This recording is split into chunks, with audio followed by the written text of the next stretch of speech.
You're listening to People and Profit, the podcast that focuses on elevating humanity through business, sponsored by Conscious Capitalism, Arizona. And now, let's hear from our hosts, Jeremy and Sarah. Well, hello, everyone, and welcome to another episode of the People and Profit podcast brought to you by Conscious Capitalism, Arizona. We're your hosts, Sarah McCraren and Jeremy Neese, and we're super excited to be talking today to Megan Porth and Luke Amargo about how they are elevating humanity through business in their organizations, Your Contract Shop, and the Better Business Bureau serving the Pacific Southwest. But before we dive into the conversation, we want to share for just a minute about conscious capitalism.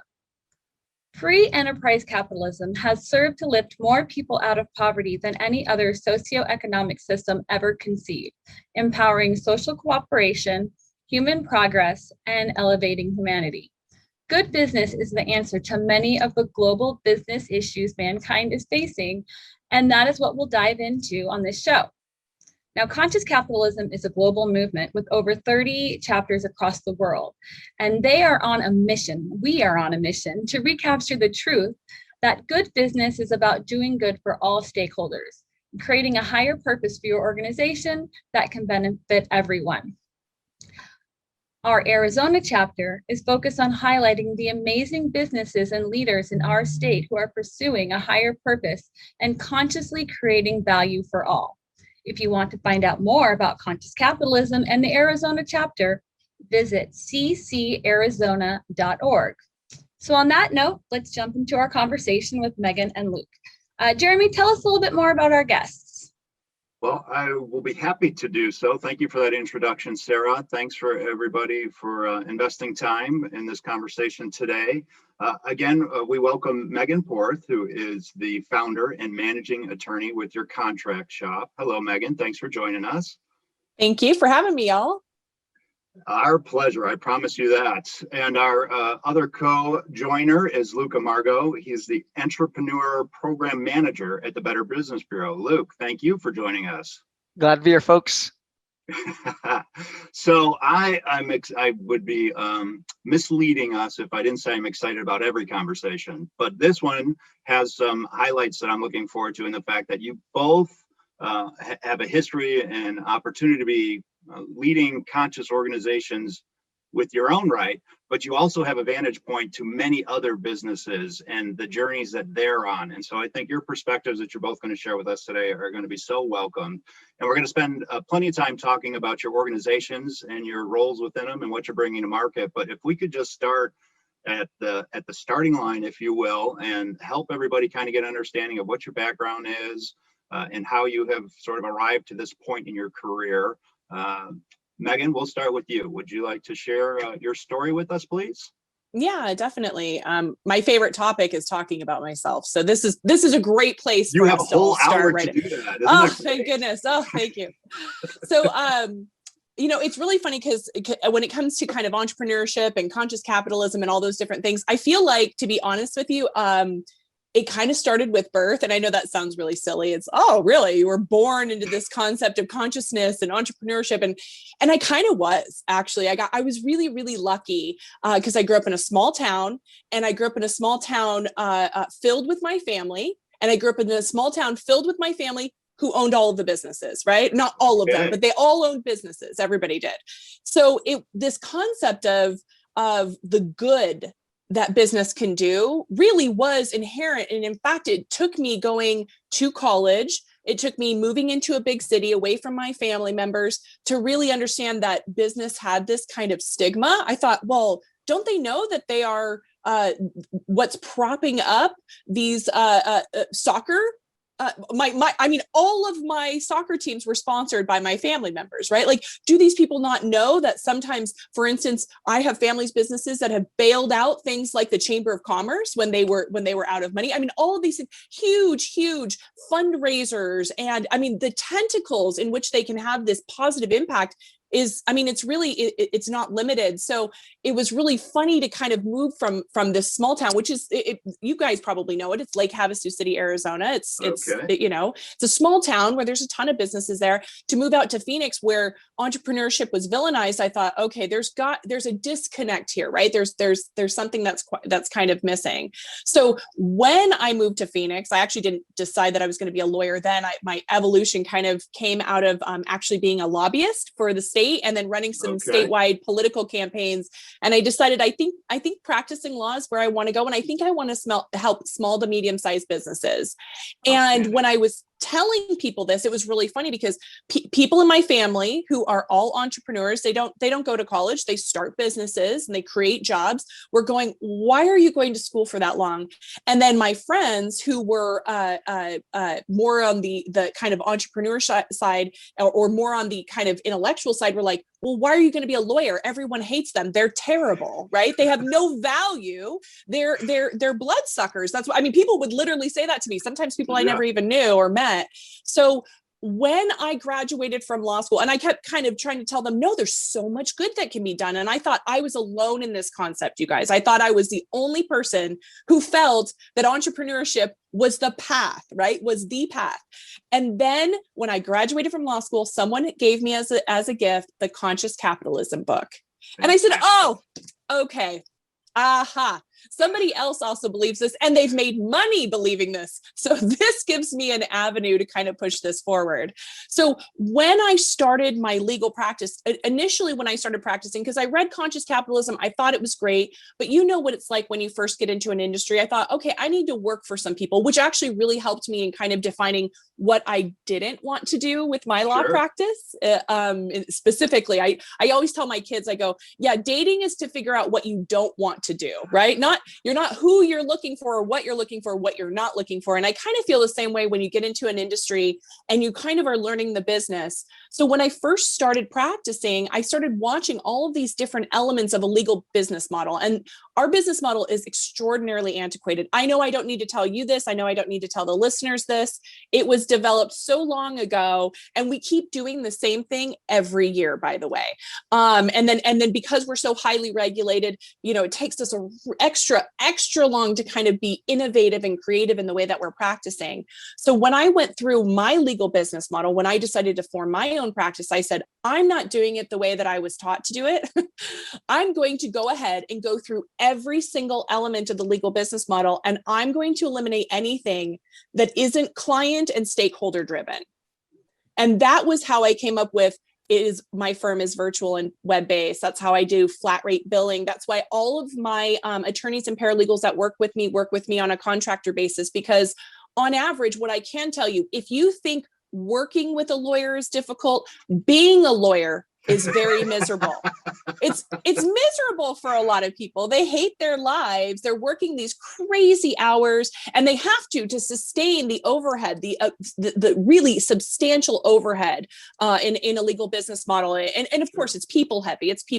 And we're also we're expensive people, right? Paralegals and attorneys are expensive people. But there was a lot of stuff you didn't need. You don't need me to have leather-bound books lining the back of my office when you meet me. You don't need me to be on the 14th story in downtown Phoenix. You need me to be really good at my job, to understand your business, to have that compassion, that empathy, and that consciousness that allows me to really understand kind of holistically what your business needs. You don't need me to bill you by the hour.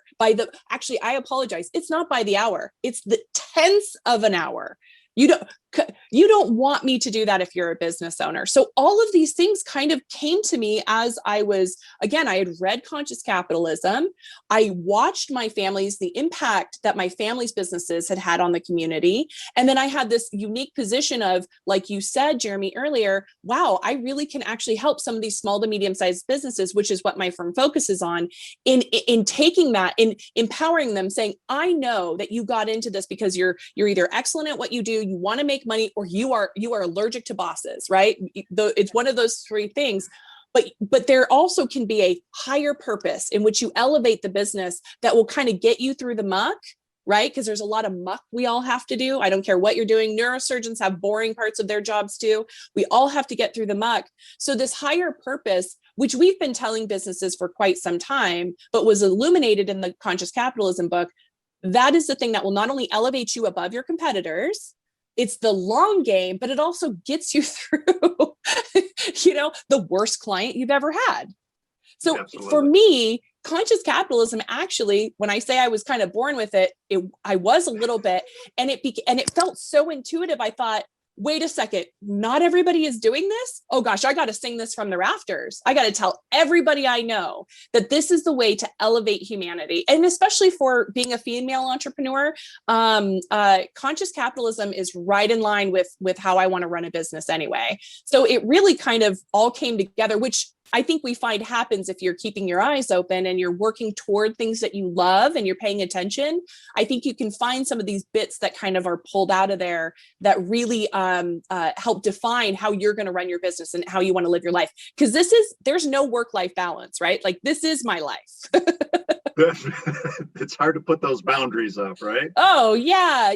And so how I'm living my day even outside of my law firm is really, it's how I want to live in my law firm. And it was really lovely to see that even in one of the most antiquated business models, that this conscious capitalism concept can be implemented. And I can tell you, if I can do it as a lawyer, where I'm literally representing one person, it would be a conflict to think about the other party, if you will, a conflict. I promise you can do it in any business. That's a great point. Wow, that is fantastic. I can just share that it's amazing. Part of the conscious capitalism go to market is changing the perception of capitalism. And to your very point, like, it's sad that you are the anomaly, that you grew up seeing, sort of naive, for lack of a better word, that stigma was even out there. And then especially within the industry you occupy, we are so grateful to have you at the table and championing what you're championing. Thank you for sharing all that. Luke, will you kindly do the same, please, and let our listeners learn all about you and what you bring to this conversation today? I'm super glad to be here. I think in the conversation, I think it's established that I'm the PC and Megan's the Mac of the conversation. But jokes aside, right? What I think is incredibly what I cherish about what Megan brought up is this idea, and Jeremy, you hit the nail on the head here.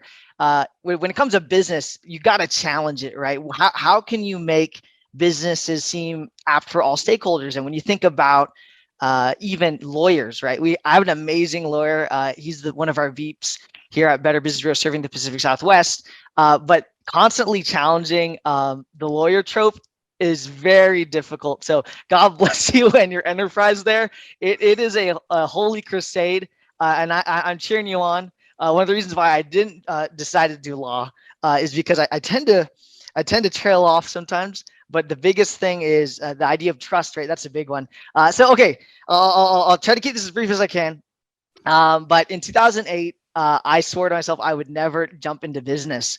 I was like, my goodness, will not jump in, because a lot of my family members were being hurt by the economy. I come from the 3 M's, M, military, medical, and ministry. So all my family, they were doing this kind of world building in our classic immigrant family life. And the crazy thing about it is, if I had to be honest, one of the things that I think I kind of blurred out from my history whenever I used to say that, like, we used to just be the 3 M's, it wasn't totally accurate. Because my grandpa, he was a farmer, he a World War II individual, and then that's how he ended up becoming a citizen, right? So one of the things that he was actually really bad at was he would just give away his products for free. And so we had to learn a lot of business practices, not only just to be a good individual, right? But you got to also be conscious about your business practice too. So seeing this kind of world of business practice has been super enlightening, because a lot of my friends and family, that wasn't a trajectory they want to go down. And then I remember I used to study like B Corps stuff, and it really was endlessly interesting to me. And as I was studying it, I remember going to a pitch competition just for fun. And then I was with another individual, because I was an English major in college. And then I was listening to all these pitches, and I was like, my goodness, I think we could do this better. And then I talked to one of the deans, Randy Gibb, shout out to him. And he is a veteran as well. So it's always great seeing veterans engaged in when it comes to business practice and business development. And then I said, we started talking about having excellent business practices. And one of the things he brought up was conscious capitalism. And I was like, hey, is this similar to B Corp? He's like, no, it's totally different. And then as he was walking through the tenets, I discovered, and this kind of flipped in my head, that you don't just have to be a nonprofit to do amazing business practices. And I got to launch a business. We won some business stuff here and there. And one day I discovered, okay, I love business development, and I heard something was happening at Better Business Bureau, and I just had to hop on board to be a part of it. So BBB, we're a 100-plus-year-old organization, specifically in Arizona. We're the largest trade association in AZ, from Prescott, Yuma to Lake Havasu, of course, to Maricopa County. We really want to honor all stakeholders and really build a marketplace of trust. You've seen the seal. So I'm here a part of the entrepreneur program development. And one of the things I really am proud of is our partnerships with Empowered by GoDaddy. So shout outs to the corporate development there. They've been amazing when it comes to social impact. So long way to say, super glad to be here and excited to have this conversation. So I think it's important to kind of, quickly contrast, your experiences and a little bit of the, where you started and where you ended up. And, and a big, a lot of appreciation to Grand Canyon University and, Randy Gibb, and Randy is on our board of directors, and Grand Canyon is a sponsor. And for anyone who doesn't already know, they have integrated so much conscious capitalism into their curriculum and a lot of the supporting programs that they have over at their school. But I think it's unusual. You think about Megan. So she, understood the value of capitalism and how coming from a community where business was a part of the community. It was a part of the community. The need for the business was known. The direct connection and how it was supporting the people in the community was obvious. And yet then she goes off to college, and all of a sudden she starts hearing, through her college experience, that capitalism is bad, and it's taking advantage of people. And of course, there's lots of ways that business can be better, which is another big reason that conscious capitalism chapters are out there evangelizing a certain way of doing business.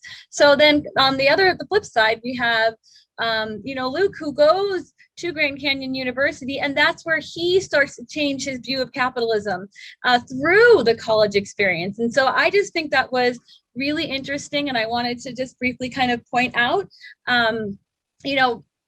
of course, again, to accolades to everything that GCU is doing, because I think that is a very stark example with these two paths.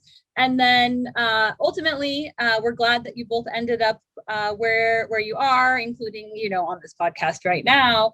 But I just wanted to quickly, point that out. It's definitely an interesting inverse relationship there. And ASU has come kind of back around, because when I attended, it was, we won't say how long ago it was, but it was before Michael Crow, let's say that. And say what you want about Michael Crow in particular, but I have seen ASU grow in its entrepreneur and innovation space. So, and it may have been a little bit of GCU coming in and say, and having this really, real conscious entrepreneurial approach. And also, I do truly believe, and I think, Mackie would agree with me, that millennials kind of pushed it in that direction.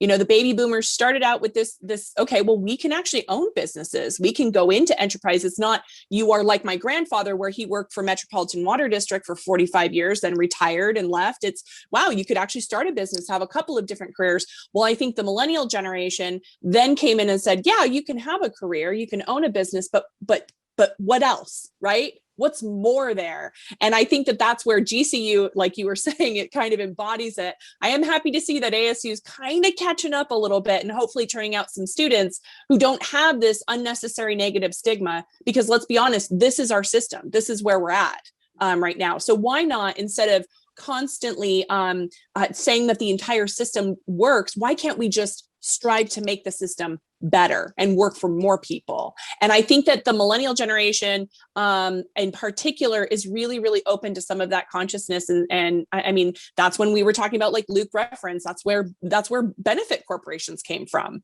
That's why people wanted to even do that. Okay, well, we live in this dialectical world. Nothing is black and white. So why can't business live in the gray of, okay, for-profit, nonprofit? Well, those aren't the only two designations that are available. So I agree with you. I'm hoping college will catch up, because some of my favorite entrepreneurs to work with are young people fresh out of college. And that's because, exactly as Jeremy illuminated, they don't know yet. They don't know they can't do it. So the sky's the limit. Let's play with it, right? Let's try all these different things. And they have all this bravery, and they also have mountains of energy, which is really helpful. But those young people coming out of GCU in particular, I have noticed, just as you've noticed, Sarah, that they are they're sharp as a tack, and they are ready to take it on. The other thing I'd like to add to that is, obviously the college experience, I'm sure, has some weigh in on where your thoughts get formulated. Obviously, I like Luke's story of sort of that visceral pain the family felt because of activities of corporations and layoffs, and like, you don't have to go to college to breed some contempt for the system that caused your family to have some hardships, right? And then when you spin to the other end of the spectrum to talk about Luke's grandpa's experience of, the business was so generous, it was giving things away without reciprocal profit, which leads to a dead end of that mission, because profit is what makes it go. So it's really the fusion of those two things together. And if you think about what college is all about, is to prepare people for the workforce. And what I really think I like to believe we're at a tipping point on, is that the workforce is saying, I'm not just going to go to your place of employment because you offer, a handsome salary and some benefits. I need that purpose. I need some reason beyond a paycheck. And that's sort of, I think, the generational element that's really pushing into the workplace, and the consumer space, for that matter, is let's vote with our energy, let's vote with our wallets, and that's how we can make some material change. And to your point of businesses where all those things happen, that's absolutely true, in my opinion. If you don't have a sustainable method of keeping your idea and your value delivery to market, you have an idea. You don't have an organization. And so those two things need to come together in balance. No, 100%. What I've discovered is the students who get the most out of their MBA is also the people who are also developing their own idea. That's the best way to practice those concepts. And right before I used to work at Grand Canyon University, shout out to the honors college there, and do some adjunct work. One of the things I discovered that we're on our way to be recession. I didn't know it would be galvanized by COVID. I was looking at some of the bond market, is looking at some other details, and I was like, okay, I think the economy is going to change. And I want to make sure that I not only have, because I've experienced a lot of the tech startup world, but what about the Main Street entrepreneurs? And the reality is we have so much support for a lot of these tech entrepreneurship realms. And I love Y Combinator and Techstars, but even in the name, right, they're so focused in a lot of business development when it comes to SaaS companies. So we thought at Better Business Bureau, with specifically with our programming with GoDaddy, is how could we take some of the strategies that a lot of these millennial companies have made and put it in companies that are employing millennials, or that millennials will have to take over, even Gen Zers in the future. So one aspect that came to mind was, the idea of SaaS elements, subscriptions, right? That has a lot of people to afford a lot of their productions when it comes to, like, even look at Adobe products. And some people might get mad at me for saying that, but it's a lot of people access to these materials instead of spending like thousands of dollars. You just get bled slowly. But with the idea of SaaS programming, can you embed that into Main Street entrepreneurs and say, hey, what if we added some kind of a monthly opportunity here? And the great thing is that there's a lot of these tech strategies that millennials have pushed, that are pushing here, but not even just for making revenue, but also the health conversation, mental health. That's been a big one that I there's a lot of things that are critical of my generation, but I'm super proud of them. Is like you'll come across millennial individuals in like making millions of dollars, and they'll be really upfront about depression and some of the discrimination they have faced as well. In the past, these would not have been conversations. So it's been great to see even these millennial ideas, to Megan's point, even start pushing into a lot of these Main Street and older style trades. And even to Megan's vision of her company, right, it's such a refreshing idea and innovative, and that could really be something that could rejuvenate a lot of law firms as well. I've seen that effective, and I think it's really something that could be disruptive for sure.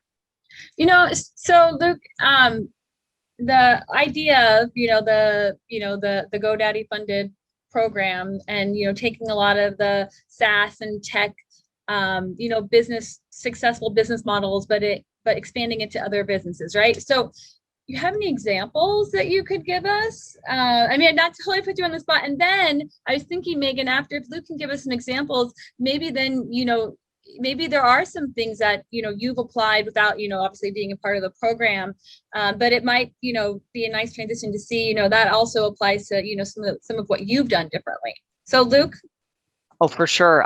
So a couple things that come to mind is like even looking at the old school style, like let's sell a car, like just totally contrast. And Carvana's a Better Business Bureau accredited, so shout out to you. And also you've hired a lot of my buddies, so I really appreciate you. Shout outs to Faith over there. But one of the things that comes to mind, right, is these are just slight edits to a business model that are totally revolutionary, right? Like, hey, let's drop off the car, and you'll notice that other companies are copying that as well. Specifically, when it comes to trade organizations, we have a restaurant nearby, and I consider a trade. And I've El Charro Hipster, gonna shout you out. You went through our accelerator, super duper love you. They are at a crazy intersection of looking at art and just embedding that into what they're doing, and classic marketing. But what I do appreciate about them is that even things such as adding gift cards, right? These are things that a lot of Main Street businesses have not even thought about. And being able to add that is something that I think is very integral. Other things I have seen in the past when it comes to a lot of businesses is just adding a software element to what they do. I was talking to someone who does garages, and one of the things is, hey, what about the software? Is there any way you could be a part of the revenue generation when it comes to the smart home technology, when it comes to your software? You see it classically with a lot of home security. And what about the Main Streeters? Like, they're selling this software. Can you get a slice of that pie? And so you'll see a lot of individuals going that realm. One way is I've seen with some businesses is where, say they're a restaurant, instead of going through Grubhub or an Uber Eats, they'll just launch their own mini delivery company and MVP it. Like, it's going to look like a minimal viable product. Maybe it's a classic phone call, but even just deploying some of those tech company ideas, simplifying it and applying it to them, as simple as a gift card, could really change what they do. One of the things is, if you could get a slice of that pie with that software, like you're selling any form of software in your Main Street business, even if it's home security, like, I think it's going to be really integral for them to really revolutionize what they do. Okay, so look, just helping businesses to say, don't get trapped in the way things have always been done, right? Let's look at new ways that we can either partner with people obviously, like, the software is a great idea because it's good for the software company, right? And it's also good, revenue, it creates revenue streams, for both, companies. So, a new partnership, new way of looking at things. And then, like Megan, you already talked about how a big part of what you did to make your business more client focused was to forget about all the pretense, I guess, or lose the overhead and lose the I must look expensive so I can charge you a whole lot of money. So what else besides overhead were some of the things that you did to say, disrupt, challenge how lawyering is generally done? Well, aside from all of the client-driven changes that I made, I also really looked at the legal profession. We have one of the highest incidences of suicide, depression, addiction. Actually, I guess we're beat out by dentists, by the way. I'm not sure exactly what's going on with dentists, That's but interesting. Yeah, I thought that as well. But regardless of where we are in the list, attorneys have an extremely stressful, high demand, competitive environment. So when I bring on a contractor attorney or a contractor paralegal, because it's similar in their world. Unfortunately, what I found with paralegals, which was surprising to me, and one of the things I'm trying to overcome, is when you have unhappy lawyers, they are mistreating their paralegals.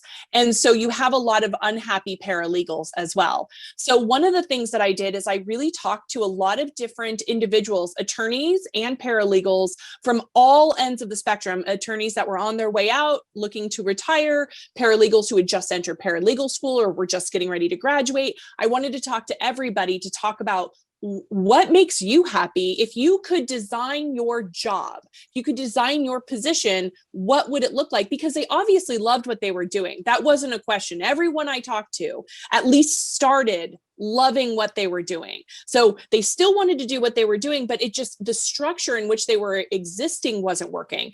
So then I kind of reverse engineered back. I said, okay, a 1 to 5 year associate makes between $125,000 to $175,000 a year. You look at the number of billable hours that are required each week for that person is actually only making about $50 an hour based on what they have to put in. Well, I can do that too for my paralegals and attorneys, but they don't have to come into the office. They get to pick and choose which clients that they're taking on. They get to make their own schedules. They get to actually pick the products that they want to work on. Sometimes when you work for a large law firm, you got to kind of take the clients that come in, and you sometimes have to work in areas of practice that you are not interested in. And what I've allowed them to do is kind of to empower themselves, because believe it or not, even though you go to law school, no one teaches you anything about running your own business or your own law firm. It's very interesting that they leave that class out completely. It's an elective. You can take it if you want, but it's definitely not required. So when I'm talking to these people, I realized that there was this huge disconnect, and the disconnect is that I am supposed to know a lot of things as a lawyer, and I really don't know how to run a law firm. And so what I tried to do with my practice was to bridge that gap for these attorneys who went into the practice to help people and wanted to continue doing so, but didn't want to deal with all of the, like you said, all of the kind of pomp and circumstance, but also the demands of a traditional law environment. And what it does, I can tell you this, that because of my practice, I'm able to work with more people from minority positions and more women. And the reason is because and I'm saying we, because as a mother, I cannot put in 70 hours a week on their schedule. I have to pick my times because I have children that I'm taking care of, and I have all of these other demands. So what I have now in my practice is actually a really great diverse group of contractors that I can call upon who are really happy to work with me. And therefore they treat my clients really well because they're loving what they're doing. So it's interesting that it became this like, oh, well, I'm doing this for the legal professionals, but really it also benefits my company because they're the face of my company, and it benefits my clients because they have happier, more engaged, less stress, and let's hope less intoxicated attorneys and paralegals working with them. We can hope. Yeah. I'm curious, not to overly dissect your business model, but how did you encounter these said people that were looking for, greener pastures, if you will? I mean, that's not easy to do. To just say, oh, I'm going to go find some contract people to help me on my journey here. How did that materialize for you? Oh, it has been such a journey, Jeremy. I have gone through, there are some services that actually contract out attorneys and paralegals to you. I've used 3 of them. And unfortunately, because they didn't start with that conscious leadership, it's literally the same thing, just replicated over and over and over again. So how I was able to find these people is by doing exactly what I'm doing right now. Talking in large groups, small groups, on the radio, on YouTube, with friends, with family members about what I'm doing and why I'm doing it. And once I started talking about the why I'm doing these things, they started calling me. That's fantastic. Makes sense. That's the drive. That's the allure. They care about the why. Hey, Megan, why it's so funny you say that, because one of the things that really attracted me to conscious capitalism was the idea of honoring all stakeholders. If there's a one-liner that a collegiate young startup stuck with is that the idea that you could be ethical, you could be trustworthy, and you could honor every single individual. And there's always ways for companies to improve. But yeah, even to that, and I even think about this too. When you bring in those contract workers, they're living in a different world, and just giving them a glimpse, I'm sure, hopefully revolutionize how they even saw what they do. But it's always a dance when you bring in contract workers, for sure. So I empathize with that situation. And I work with a lot of contractors, and I can tell you one of the things that helps me with my contractors is flexibility. So, and I know that I am unique in this position because we have projects, we can do things virtually. I don't have to have necessarily a specific schedule. I mean, we have, I have receptionists that answer the phone Monday through Friday, 8 a.m. to 5 p.m. But generally we can make our own schedule. But one of the things that I ask my contractors is I ask them what they want. And I think that we forget about this all the time. I love your reference to Eric Ries's, the lean startup earlier. I took that concept of creating a minimally viable product and then actually asking my consumers what they want. And I just kind of applied that to my contractors. I'm not going to assume that you want more money or more time off, or you want more flexibility, or you want more perks, or you need some healthcare. I actually ask them what they want. And that, what I love about that is it's twofold. One is I truly feel like I'm serving them, right? Because they've told me what they've wanted. I've asked them.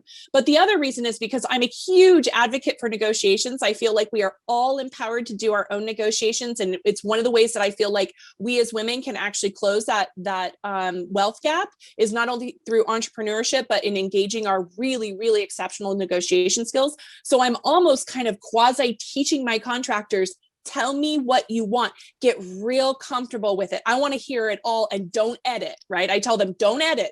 If it's Megan, I need Fridays off because I love spending time with my kiddos on Fridays and that's the only day they have off of camp. All right, Fridays, great, not a problem.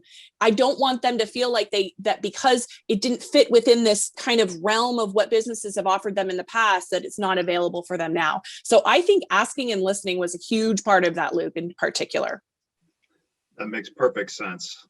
You shared so much good practical advice that anybody could take into their own operations. And really, when we talk about conscious capitalism, it's not a one-time lift, pay once, cry once, and now it's over. It is an ongoing, every interaction, every time trying to find that win-win outcome and really authentically trying to make everybody at the table walk away feeling they got the value they wanted. And so as simple as the advice is have the dialogue. That's something that, is not being discussed at many business schools, is not part of, as you said, a lot of people get their expertise as a practitioner of X, but that doesn't necessitate any experience in actually running teams and putting together a profitable, sustainable organization. Luke, I'm curious what the BBB is doing. I mean, you talked about sort of these core tenets of integrity and trust, and obviously that's what the BBB rating engine is sort of, it's designed to provide. So what is coming to market for folks that are interested in finding ways to adopt more practical things like Megan just shared? Wonderful. No, that's a great question. One of the things that we're super proud of a Better Business Bureau is even during tough times as last year, that we have really helped create a marketplace for that trust, where individuals, when they're hitting hard times, are able to help really push forward and really argue for something. There's actually a John Oliver. This is so random. Today I was just watching a John Oliver thing, that HBO former Daily Show individual, and then he brought up Better Business Bureau, and I was literally getting ready for this today. I was like, oh my goodness, this is like the perfect anecdote. Could have planned it anymore.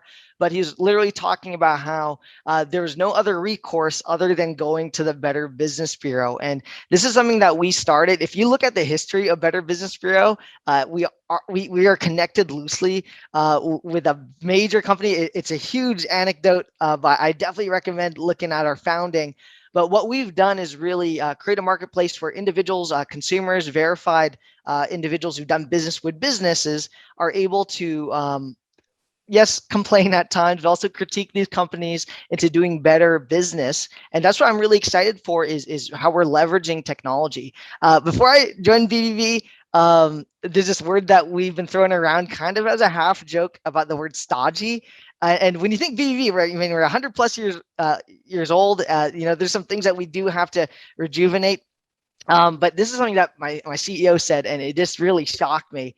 Of our 8,500,000 plus individuals like who'd gone on our website, and by the way, I pulled up the stat because I always mess it up.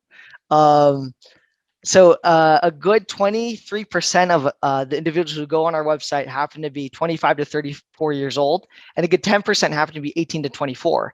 And I always assumed that the individuals who used BBB were in a different age demographic, but it was really shocking to see that. So we've been leveraging a lot of this. So what we've done with GoDaddy, and this is kind of what I've been saying, Better Business Bureau has often been on the very end of a lot of business development. Like, hey, we're an established business. Now we want to be BBB accredited. But we've noticed with a lot of young startups in particular, and it's so funny that it was mentioned that sometimes some things just look good and people buy it, right? And this has been since the founding of BBB, but a lot of young companies are really good. Like you look at your Theranoses, where they're just like reaping in a lot of funding and also business. But one of the theories that we have, I believe, proven is that business ownership and being trustworthy and ethical, there's a way where we as Better Business Bureau, where we could really put our really assist in that journey so they could be in that accreditation realm, be conscious, and really, I say this kind of as a joke. I'm sure you've said this often, like there's a lot of unconscious business owners out there. And so this is putting them in the forefront of, hey, like, let's be with you in your business development. So we have a lot of seminars and an incubator and accelerator for people in any level of business so they could really refocus and recalibrate their ethics. So we've been really proud of that. And Better Business Bureau has been moving in that direction. In the past, we've been mainly at a lot of the tail end of businesses, but I think we're going to be on the forefront. And we have the largest trade association in Arizona. So why can't we make an impact in that way? Makes perfect sense. You know what I love about that too, Luke, that gets me really, really excited is, again, this concept when I moved out here and people were like, oh, business is bad and corporations are terrible. And I kept wondering, why are we talking about corporations? 99% of the businesses in the United States are small businesses. 88% of those businesses employ 20 people or less. So what, I mean, don't get me wrong, these large businesses have a huge impact and we need to make sure we're holding them accountable. But what I'm excited about what the Better Businesses Bureau is doing is, like you had stated previously, I love some of these accelerators. They are very focused on exits and fundraising and all these different things. But the majority of the businesses, at least that I represent, are people who are not necessarily looking for an exit. They don't plan on IPOing or going public. They just want to have a good, solid foundation. And there's not a lot out there for them, right? To support them. Well, you have these accelerators to support the people who are looking to bring on a ton of money and go public one day. And then you also have maybe some sporadic support here and there if you fall into a specific category, but generally across the board, starting these people out from a place of consciousness. And I believe that small businesses are primed and ripe for this because we are literally touching our employees, our stakeholders every day. You know, if you're the owner of the company and you have less than 20 employees, you know who all of your vendors are, you know who all of your neighbors are, you know who all of your employees are, you know your employees' children and their spouses, you know everything about them.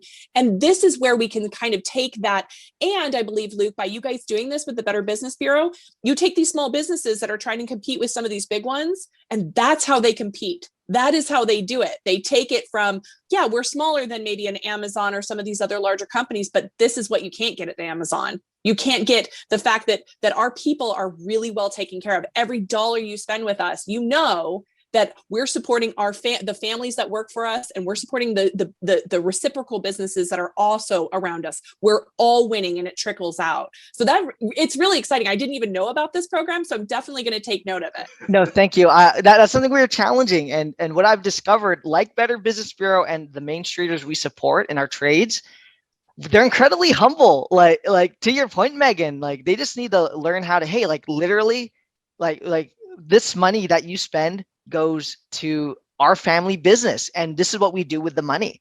And corporations are really good at that. That's why I super duper love GoDaddy. They bring branding experts when they speak to our cohort. And one of the key things is that, hey, just flaunt it. You got it. and they just need to know. The people need to know, and I think that's the one thing that business owners need to showcase, is that their humility is noted, but there's a way for you to humble brag, and one of the ways to do that is, hey, just put a little quote from someone, or just put it a part of your sales pitch, and just get used to just saying it. Put a little plaque on the wall saying how ethical you are, right? Just clarify that you really care about your community, and I'm proud to say that I think this is changing with a lot of Main Street businesses, but we're not moving fast enough, in my opinion. So we're on our way. But Megan, excellent point as usual.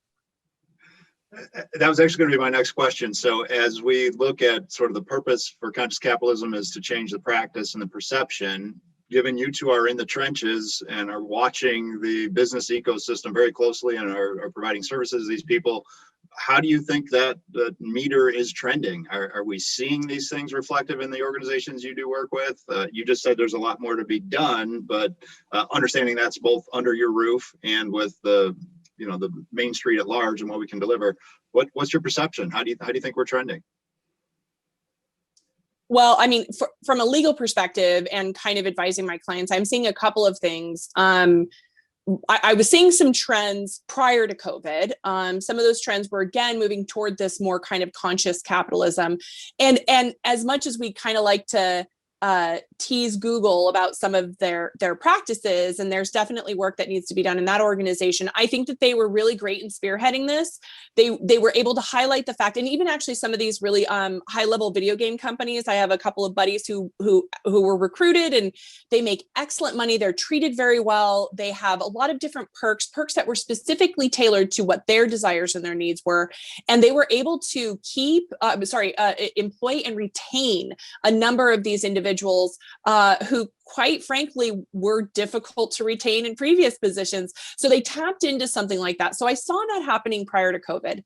But what I am seeing more now, and it's really, really interesting to me, is I am seeing a shift. I'm actually seeing more people who maybe had called me previously just to consult about, well, I'm thinking about starting my own business. Tell me what it would cost. What do I need? What are the 5 things that I need, and how much would it take for me to get there? Those people calling me in waves now. I'm starting my own business. I don't want to work here anymore. I just decided, why not? And I think we find this traditionally in history. Whenever there is a non-economic disaster, people become riskier, right? That's how we came to the 1920s. And that's what I'm hoping will happen in the 1920s, because we didn't have entrepreneurship available to us. Most people put all of their risk into the stock market, and we all know how that played out for them. What I'm hoping now, and what I think I'm seeing, is that people are actually investing in themselves now. That their risky behavior, if you will, is actually, I'm going to invest in myself. I'm going to take a chance on this business idea I've had for a really long time, and I'm going to try it. Whether they're going to do so consciously will depend on, obviously, organizations like the Better Business Bureau, Conscious Capitalism, even the Benefit Corp, all of these organizations that are talking about this work that's being done. But I think because they were motivated by a purpose and by their kind of fire inside of them to do something different, I think that they're going to kind of naturally fall into some of these more conscious business practices because they have been employees. And those are some of my favorite employers, former employees, because they know how to help and what needs to happen. Sure. So sorry, Jeremy, go ahead. No, please. Oh, so to that point, I think everyone needs to do retail, IT support, or food once in their lifetime. Yes. Right. Yes. Yes. So make it amen to that, because those employees, right, like who've been on the bottom of the totem pole, you'll get excellent insight. At Better Business Bureau, something that we've been doing is just doing honest polling internally, just to see, like, hey, are we living out these principles of transparency and trust? And we're very pleased. We've been ranked really highly year after year about our employee. Our self-appraised by our employees. But one thing that I liked from Scott Galloway, he's an NYU professor, amazing individual. He talks about how this is really a make or break year when it comes to the American economy, right?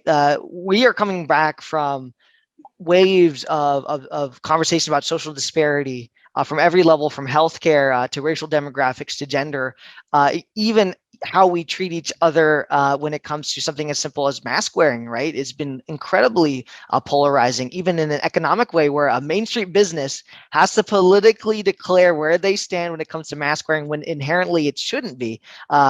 And some, of course, and I say this with love to people who've been in these situations and have to navigate the many cultural CDC, et cetera, areas. But when it comes to business practices, right?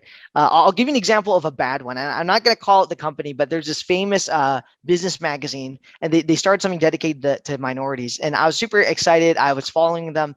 And I come from a military family. I happen to be a Navy reservist. And I got this Memorial Day ad saying, hey, to celebrate Memorial Day, we're going to be selling you these swimsuits. It had nothing to do with honoring fallen soldiers, airmen, guardians. And it really hurt my soul. And so what we're going to see is a lot of that, where people are going to be waving flags and would say, hey, we really care about this, but hey, also let's commodify this industry. And so that kind of realm, that's kind of the cynical realm where a lot of businesses may find themselves in. Well, I've discovered that there's a lot of good businesses that are trying to live it out. And to Megan's point, and we talked about this, is the idea of like, how do they treat their employees? I think with conscious capitalism and a lot of business development, I've noticed is, how do you treat your employees? Right? How do you treat your contract workers? And these are conversations that have always been intuitive. Like when you go to a restaurant and you could tell that this person hates their job, is way different than when you see someone who loves their job. So what I see as next wave entrepreneurship is, for one, is hollow versus real from every level. Like, are we actually going to honor folks where they're at, whether they're their employee or whether they're buying the product or whether they're giving a percentage back to an organization? So I kind of share that Memorial Day story just to show how it shouldn't be done, but also to show that, it does happen naturally when it comes to, let's honor people organically. And that's just being a human. Makes sense. I really appreciate the shift in focus, with the Better Business Bureau saying, okay, we're coming in at the beginning instead of at the end. And of course, it's a smart, evolution from an organizational perspective to, shed the stodginess and, make sure you continue to be, relevant and able to provide a valuable service. But it just really seems to, be a greater benefit to your people as well. So instead of a stamp at the end after we got it all right, getting involved right at the beginning and saying, let's build this right from the beginning. And, that has to save them a lot of pain, I guess, because even just thinking about something that Megan said a bit ago about, I think she was talking even about herself and about how the power of purpose and I think that's bigger than just a business having a purpose that aligns, that you can align to. It's like your own sense of purpose and how that really combats some of the dissatisfaction and displeasure and burnout, because it gives you, a sense of worth and satisfaction, and you don't look for satisfaction in your off hours, right? You get satisfaction in all hours, and of course challenge along with that. And so it seems that those are some of the principles that the BBB is helping to bake in as well. Developing structure and systems and programs that have ethics and trust in the core, and helping to build that satisfaction and attracting people that will stay. And again, creating that long, setting up those new companies better for long-term success. 100%. When you think as a BBB as a platform, along with anyone trying to promote social good, right? There's a lot of ways where you could really say, hey, let's honor these companies at this stage, right? But what about, we're at a size where we can honor everyone at every stage and help guide them into ways that they could really maximize their love and support to all stakeholders as well. And that's why I really love it. Also, starting with trust. right, is key when you bring in a new employee, you bring in a new customer. And I'm proud that BBB has been really diving into this. And that's really shout outs to our CEO and of course our innovation team when it comes to, hey, let's kind of challenge this perception of what it means to even have any relation with BBB. And to also to Megan, right, with the whole lawyer thing, when it comes to entrepreneurship, it's a constant evolution and of how do you challenge a perception.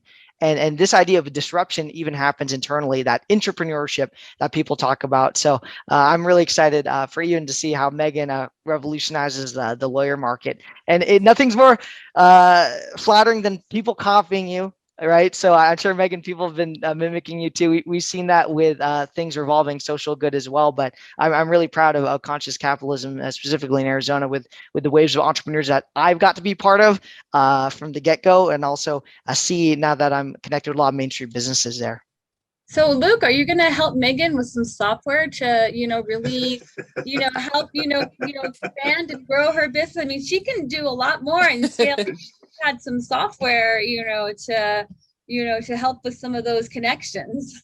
Well, yeah, I mean, I am the PC, right? So what I do know is that there's so much software involving law practices that I'm sure Megan could give you a bit more detail about, but it's endlessly fascinating to see how even AI might even connect into law practices and small businesses. But that's a long-winded way to say, Megan, we could keep talking.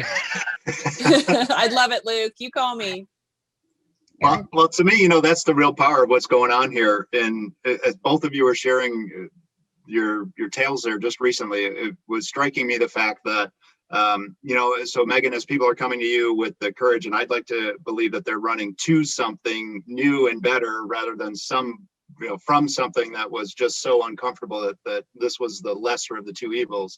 But as they meet you and you meet them where they're at, and you're helping to offer that guidance, and Luke, as your team through the GoDaddy program and beyond, all the programs that the BBB is putting together, is one of the things that really comes together is you mentioned the unconscious business leaders. We also add one into the equation. We call them the unconscious conscious leaders, meaning they don't know about conscious capitalism. They have no idea what the core tenets are, but they just have this thing in their heart. Megan and her families, like, this is just how you do business. You take care of those people around you, you ingrain yourself with the community, and that's how it is, right? And so to be able to affiliate yourself with others around you along that journey is so powerful, because even if you have good intention, you might not have any idea of the business models that you're speaking to, Luke, about, well, how can you get other sustainable revenues along the way? And that it's hard to be in your business and also being forward-looking and on the business. And so no better place to do that than as a team of people who are all interested in moving the needle. Your successful organization helps lead to my successful organization. And we can all, the pie will grow. We are not fixed on the size of this pie. And you two are perfect, examples of how we can deliver that in the marketplace and still get paid and put food on our table and do the things we want to do. Like, that can all coexist. It's a beautiful formula. One thing, and I know we're getting close on time and probably need to, do some wrap up stuff, but something that I thought was very interesting across, both points of view was, the comment about, it's a big year for the economy because we're in so much of a rebuilding point of view, right? And so how do we do it the right way? And of course, working with the Better Business Bureau and, building, trust and, and ethics right in from the start is a great way to do that. And then Megan, you saying so much of what you're seeing right now are people starting businesses. And so it really kind of shouts out to the power of the small business to make big change. So, getting connected with a company like, your contract shop, and the Better Business Bureau, to develop these companies in a way with purpose and addressing a lot of the social inequities and things that really, we couldn't look away from, especially, in 2020, and recognizing the economy has been so broken down, it needs to be rebuilt. So how are we going to do it? How are we going to rebuild it this time? So I think those were both some pretty powerful points that I at least wanted to echo before, we completely, end the call. Thanks for doing that. In the spirit of that, we want to make sure that Megan and Luke, we give you both a chance to quickly please share how listeners can contact you and what information do they need to know that we didn't share. And if there's anything else that we didn't even get to in our time together that you want to plant some seeds, please, Megan, we'll start with you. But what would you like to share in closing statements here? Closing arguments, Counselor? Closing arguments, Your Honor. So we represent small to medium-sized businesses. We are virtual and web-based, so we're looking for clients who are small to medium-sized, but quasi-tech savvy. So there is a little bit of a disconnect there for people who don't feel comfortable handling everything via email, Zoom, phone, and so on. But you can always schedule a free consult with us. All you have to do is call our number at 602-753-1264, or just go to the website, yourcontractshop.com, yourcontractshop.com, and that will connect you with one of our receptionists. I do free initial consults for everybody. I talk to a lot of people all day long just about their businesses. It's like a dream come true, and not all of them end up coming to fruition, but I see the value in having those conversations. So I would love for anyone listening to not necessarily edit and say, well, I don't know if this is something that Megan would want to talk about. I'm probably going to want to talk about it. So give me a call. That's fantastic. Thank you so much. Oh, yes. Well, thank you so much for letting me hop on board. I'm a little crazy, so I appreciate y'all like crazy here. But just go to bbb.org, bravo.org. Get a little military phonetic alphabet out there, bbb.org, or also bbbempower.com if you're interested in any of incubation, acceleration, business concepts there. We're remixing the website, always innovating. We're never done. But we're super excited just to really be a part of anyone's journey, especially if you're a Main Street business trying to get a leg up. We super duper appreciate you. And to Megan's point, really the backbone of our economy really relies on you and your conscious efforts in a very unconscious world. See, I'm trying to put a little bow tie on this thing. That's perfect. I don't even want to say anything after that. Well, I do, of course. Yes, I have one last thing to say, and that is to learn more about Conscious Capitalism or to get involved with Conscious Capitalism Arizona chapter, of course, ccarizona.org. A couple of things that are coming up. This Wednesday, we have a conscious business journey in the middle of the day. If you go to CC Arizona today, register in time to join us on Wednesday. And we've got Shane Jackson from Jackson Healthcare. Great, conscious business journey story, to hear about his success in the company and how they incorporate conscious capitalism. And then next week we have, I think it's next week, might be the week after, Tenet Orientation. It's a brand new program that we're putting on. Gives a chance for people to really dive into some of the tenets and work in work groups and help each other out, some networking and shared learning. So ccarizona.org, look at the events page and see how you can get involved. Thank you so much, Luke, Megan, Sarah. This was delightful. Wish everybody a fantastic day. Thank you. Have a good one. Thank you. Thank you for listening to People and Profit, where we showcase the businesses that are elevating humanity through their work, right here in Arizona. Learn more about us at ccarizona.org.